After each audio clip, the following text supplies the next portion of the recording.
Goddag.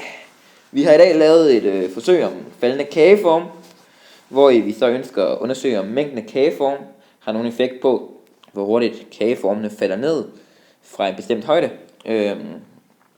Og vi vil selvfølgelig gå ud fra, at jo flere kageform vi har at gøre med, altså jo flere kageform man taber fra den der bestemte højde, jo hurtigere vil de ligesom falde, eller jo mere vil ligesom tro, at ligningen sådan vil være eksponentiel.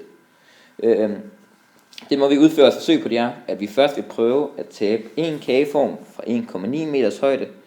Så bagefter så vil vi prøve at tabe 2 kageforme fra den samme højde. Og det vil så fortsat gøre op til, vi har prøvet at tabe fra 1 til 8 kageforme.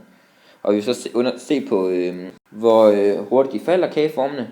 Så vil vi se på deres gennemsnitlige faldtid, og så se på deres faldtid i sekunder, og så vil vi se ud fra antal kageforme, vi har at gøre med. Og så det vi så kan konkludere fra vores forsøg, det er, at vi kan se, at funktionen er eksponentiel. Og det vil så sige, at i snit, jo flere kageforme man taber ad gangen i snit, jo mere stiger farten. Altså, hvis du nu har en kageform og går op til 2 kageform, så øges hastigheden med 0,25 meter i sekundet ud for at søge.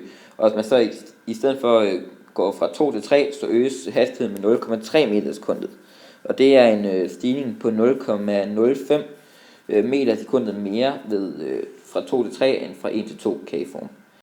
Og vi kan dermed se, at vores hypotese er rigtig. Det var alt, hvad jeg gerne vil sige i dag. Tak fordi I lyttede med. Vi ses!